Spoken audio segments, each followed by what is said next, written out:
Okay, let's go to the NBA next here, Dave. We've got some things to watch for tonight. Where do you want to start? So I guess we'll start with just kind of why we're going to take this approach. I think, sometimes these slates are pretty big. There's a lot to get through on dimers. So I think the best way to do this is kind of isolate a few spots. We can talk about them. We can look at what the best angles are, sort of how we do King of the Court, sort of how we did NFL weekly previews, looking at, except, those were based around best bets because we had the whole week to look at it and see how things move. The NBA, obviously, it's nightly. Most of the time, our predictions aren't up until day of. So we kind of have to see what we're working with before the show, put things together in a fairly quick turnaround time. And of course, with the NBA, we're always battling player statuses and whatnot. So we've done our best to navigate away from those tonight. In fact, we got an update on one of our guys as the show was starting positively. So I think we're in a good spot tonight. So I'll pull up our projections here. And this was kind of inspired by something I posted on social last night with a 6-game slate. I just put a little thread of, one dimers data point to look for in each game, based around matchups, what the model was saying, etc. 4 out of 6 of those cashed. 1 point shy of making it 5 with Kawhi Leonard to score 30 plus at some pretty nice plus 128 odds. We had a projection of 28, but he was playing the abysmal Pacers and had about 20 in with, I think it was like 8 or 9 minutes to go in the third quarter. But of course, the blowout, tanked his chances there. He finishes with 29. But I thought we could do something similar for tonight's slate in the spirit of time rather than do every single game. We'll highlight. I've got 4 things here to watch, bet on, look at tonight. Maybe we'll find a 5th or something else along the way. But overall, we'll dive right in here with, I think, what is probably the most notable storyline of the night, and that's Trae Young's debut for the Wizards. Let's pull up him specifically. We'll search up his predictions here and pull these here. So he's taken the floor for the first time since December 27th. He was traded about 10 days after that to Washington. He'll make his first start tonight. Already making an impact. Got ejected from the bench the other night. But what we want to know is how he's going to perform on a new team in his return from injury. Limited to just 10 games this season due to those quad and knee injuries that have had him sidelined since. He was averaging 19.3 points and 8.9 assists with Atlanta this season. And tonight you can see that we project him for 14.3 points, 1.8 rebounds, 6.0 assists, and 1.9 threes. This is held pretty much consistent all morning, all afternoon, 2.0 threes. I think 14.4 points earlier this morning when I first logged on and was checking it out. Obviously, this is under his usual production. Probably the big question here is minutes, right? We don't know exactly what he's going to play in his first game back, but you have to assume he's fully healthy. He's gelled with his teammates over practices and whatnot. So, I don't think we should be surprised if we see a more normal Trae Young output, but yeah, I think you have to approach the game with caution anyway. He does get the Jazz. Pretty poor defense, though they've played competitively lately, at least by Jazz standards, combined 7 points in their last 2 losses to the Sixers and Nuggets. Last 2 games. They also rank 3rd versus opposing guards and in that period, 2nd in points over their last 15, 2nd against 3-pointers made, I believe, as well. So they've been very good versus the position. So while the defense for the Jazz has been pretty bad, we've targeted them plenty of times on King of the Court, plenty of times in articles and social posts because they've been pretty soft all year. They have stepped it up a little bit lately, and specifically against the position for Trae Young. So I think if those numbers skewed completely the other way, where they were a bottom 5 defense in those categories, I'd be pretty keen on backing Trae for some assists or threes. But between our projections, those good defensive numbers, I think I personally stay away tonight, at least as far as, investing too much. Otherwise, I might just, I don't know, I'm going to have to feel it out, but I might go, otherwise I go big or go home, take him for 5+ threes at 7-1 and call it a day. But I don't think I'm going to play him up for like a full ladder or really be betting on him to just go over his lines. Maybe take him to just come out and splash it up, try to make a big impact in his first game in front of the home crowd, I believe, and that. But otherwise, he doesn't really do much for me in his first game anyway. But I actually think, and this is personal conjecture, I think if I was going to play Trae tonight, it would be assists I think just in general, and this is me sort of fighting the model that I should always blindly follow. It just 6 assists in any projection for Trae Young feels low. Obviously, it's questions on his return, and all his numbers across the board, points, assists, rebounds, everything are less than you would expect if we knew he was locked in, full strength, going to play huge minutes in this game. We don't know, but I don't think that Trae Young needs to play 35 minutes to post some nice assist numbers. He probably needs to do that for scoring impact in a game, but this is one of the better passers on earth. It's not rare at all to see him exceed 10 plus assists at full strength. We know this, but I think, you envision him in the moment of a new team, a team that, I'm sure he'd love to have a big splash. He probably, just from a vibes perspective, is more likely to get other guys involved and wow that way than he is to come off the bench gunning 50 in this game. It's just my 2 cents on who he is as a player. He's always been a really unselfish guy to play with that sort of gets a bad rap as if he's not a fun guy to play with. I wouldn't be surprised if that's the impact he has in his first game with Washington. Yeah, that's a good point. Like I said, only 10 games this season. You could probably throw away the one where he played 7 minutes against the Nets and only recorded 1 assist. But in the others, 10, 15, 10, 17, 10 assists. 5 out of 9 games, he's hit 10 plus, and 2 games, 15 plus. So, yeah, I don't think that's a bad look at all. I think it's kind of one where I might only play 10, 12, and not really mess with him just going over the line or playing 8, because if you think he's really going to do it, go for his ceiling type game. Yeah. I don't hate that at all. I agree with that angle for sure. It's probably smarter only play the big numbers if you are going to go that route. All right, next up, you've got a guy I loved watching in college basketball, Maxime Reynau against the Pelicans tonight. What are you looking at? Yeah, so he's got one of the better matchups, I think, on the board, at least as far as position and statistical category.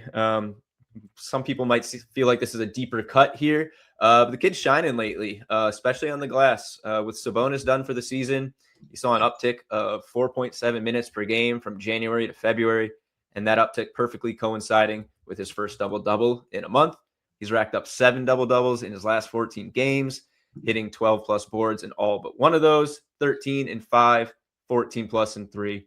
Pretty efficient shooter lately as well, averaging 57.8% from the field in February, an absurd 81.8% over his past 2 games. Against the Pelicans tonight, ranking 29th in opponent rebounds over their last 15 and season long. So just completely consistent there as far as where they cannot defend. Adjust that for centers, they still rank 27th in the NBA. In their last 10 games, that's the Pelicans, they've allowed standout performances of 15 boards to Brandon Podziemski, 12 to Andre Drummond, 11 to Bobby Portis, 14 to Bam Adebayo, 16 to Rudy Gobert, and a whopping 19 to this man here, Maxime Reynau. We project him for 10.1 tonight. Obviously not hitting those huge numbers, but here if you look at the board, it is a top 5 of the entire evening, clearly the highest in this entire game. And if you look at this game specifically, he is 1.5 higher than his own teammate and more than 4 boards projected higher than the top projected guy on the Pelicans, Derek Queen, at just 5.9. So, everything is lining up for him here. Occasionally gets into some foul trouble, but I guess who doesn't? And the matchup is just so good. It's been one that has been consistently exploited by opponents against the Pelicans this season. And it's one that I am certainly going to be looking at tonight. I got to check the odds and stuff, but I'll certainly be looking at 12 plus, 13 plus, 14 plus boards. In a post-Sabonis world, he's eating every single night. He's just a productive basketball player. He has been at every step of his developmental career. And he's one of those guys that if he needs to, he can be a rebounder. If he needs to, he can be a scorer. He can kind of mold his game to whatever the personnel around him are. Right now, they need rebounds. And that's why you see high projections. That's why you see high numbers. And he's delivered, what is it? I think it was 5 of the last 7. He's been at 10 or more with a 13, 12, 14, 13 stretch. Had a 19 rebound game against the Pelicans not too long ago. So I love that call out. I have that one on my list as well. Hey, how about we talk about the best player on the planet, Nikola Jokic against the Lakers tonight? What do you see? So Jokic obviously stands out here. He's atop the board practically all the way across as far as scoring. Top 3 scorer, rebounds, top on the slate, top assists on the slate. Not really surprising to see here. I think that's safe to say. What stands out most to me, I think, is his assist projection. Let me pull that one back up. And yeah, let's look at it. So he missed basically all of January, right? With except for one game at the end with a knee injury. Nuggets have been just okay, dating back pretty much to Christmas. Just over 500 over their past 30 games, 6-8 since Jokic's return. Hasn't quite looked himself in that span. His shooting efficiency is down, about a 12% drop, 3-point and field goal percentage. And though he's prone to his fair share of turnovers already, he's averaging 4.1 since his return, which is about 0.7 higher than he has throughout the season. So nothing shocking, but for a guy who's known to be a table setter and really get assists, maybe a bit of a concern that he's getting a few of those passes picked off a little more frequently. Have to wonder a little bit if maybe they brought him back too early before he was completely ready. He's on the cusp of being ineligible to win MVP if he missed more than one more game. So bringing him back when they did, bought him a 1-game cushion. He can miss 1 game the rest of the season, still be eligible. He's like plus 700. SGA is minus 350. So I don't think you're going to see anything change there. Probably just going to end up getting more rest days out of it that he probably should have had at the back end of his recovery here. But if he can do his regular Jokic things tonight, I think he's got a good chance to rack up some dimes. We project him, like I said, for 11.0, highest of the night. Almost 2 full assists over Cade Cunningham, who is one of the top table setters in the entire league. And I try not to read too much into trends. There could be so many factors that dictates what happens on a given night. Someone might be hitting something in 8 out of 10 games. But what happened in that game? Was somebody injured? Was it a blowout? Something, so many things like that. But it can give you a little of an idea of a player's general production night to night, what it should look like, I guess. The only time this season, I should preface this with Jokic has gone under 10 in back-to-back games, 10 assists, that is. The only time this season he's gone under in 3 straight was a 4-game stretch spanning before and after his return, both featuring the 2 games he played his season low minutes.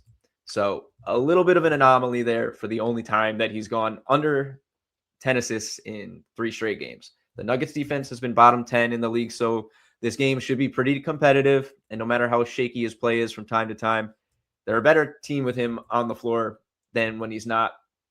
So I do think he's going to get to that regular production he usually does. He's playing a familiar foe in the Lakers here. It's worth noting that Jamal Murray is a top 5 projected scorer here, 26.8 points. I'm getting a little internet lag here. Sorry. 26.8 points. And that obviously correlates with positive assists from Nikola Jokic. Triple doubles around minus 125. A little bit juicy for me personally for something that requires 3 separate categories. But 11 plus assists is minus 102 on DraftKings. A ladder to maybe 14 could be in play here, but I think you're going to see a bounce back night from him, at least in regards to the past 2. And might be one of those classic Nikola Jokic nights. I mean, he's our top PRA guy, the only guy over 50. So I think we're going to see something big from him tonight. Yeah, I mean, Model does too. Need we say more? It's Nikola Jokic. He's the best on the planet for a reason. Any given night, he can do anything you need him to do. Triple-double is always in play. And, I mean, you shouldn't bet on what's fun to bet on, but I've never not enjoyed backing Nikola Jokic for a night. Like, it's just fun to watch the best in the world do what he can do best. Okay, next up, you're looking at Trae Murphy specifically to get hot from behind the arc tonight. Why? Well, Trey Murphy, we got a positive update on him right before the show. He was listed as game time decision, neck spasms, I believe, but said he expects or intends rather to play. So that's wheels up for me. Highest projected on the night as far as threes at 3.6 gets the Kings. Kings have the worst 3-point defense in the league over their last 15 games at 41.1%.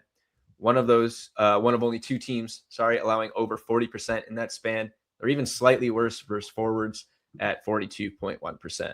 Murphy's had some truly wild performances lately, including a 12 for 19 game from beyond the arc versus the Bucks, who in part because of that game, but still allow the most threes over their past 15. So you're getting a similar type of opponent matchup wise.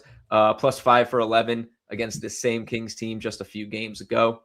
I did make a note here that if he was out, the next man up for the Pelicans, at least as far as threes, was Sadiq Bey at 2.3. But Murphy's in, so kind of a moot point now. +108 for Murphy to get 4+. Like I said, we got him 3.6. +125 for 3+ from Bey. We got him 2.3.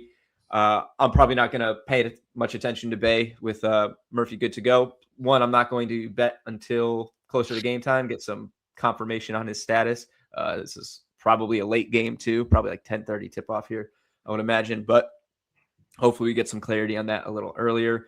But yeah, I mean, guy hit 12 threes against the Bucks a couple weeks ago. He hit 5 against this Kings team. I would be happy to take him at plus money for 4, maybe 5 or 6. Like it. Yep. I think Murphy feels like he is a guy that felt like he was well on his way to sort of just being like a league leader in threes. And then for whatever reason, I don't know if it's just like a new rookie class came in and it's like the sexy new names, right? That everyone falls in love with from a betting perspective. Maybe Murphy hasn't had like the breakout we expected, and part of that situation in New Orleans, but he still has every bit the explosive night to night possibility to just rattle off 7, 8, 9 threes and be a great 3-point ladder target. So I always usually have him on my short list of guys to take a look at, and I feel like it's a pretty great matchup tonight against the Kings to be worth our attention. So there we have it, Dave. Thank you very much for those. You want to turn to NHL next, or do you have anything else on NBA before we do? Nothing really, but I will just add that as we were doing this segment, I was adding in some props that we were talking about. Trae Murphy, 4 threes. Maxime Reynaud over 10.5 boards. Trae Young, just 6 assists, which is -148. So you're not even paying way down on juice. Jokic, 10+ assists, +875 on FanDuel. Little parlay for 4 guys our model likes tonight. I'm going to play that and then maybe sprinkle on a couple of those other ladder alternate lines, probably at a lower unit than I normally would, just for the sake of, so many guys I like. I don't like to invest like crazy, 10 units on ladder plays on a single NBA night, but I'm going to have to get a little touch at least on Jokic, Reynaud, and Murphy. Maybe I'll play the Trae threes or assists at 10 or 10 and up. But yeah, a little +875 4-legger. I'll be on that one. Sure. I love it. I'll be on Trae, 10+ assists. That's my one solo play tonight. We shall see how it goes.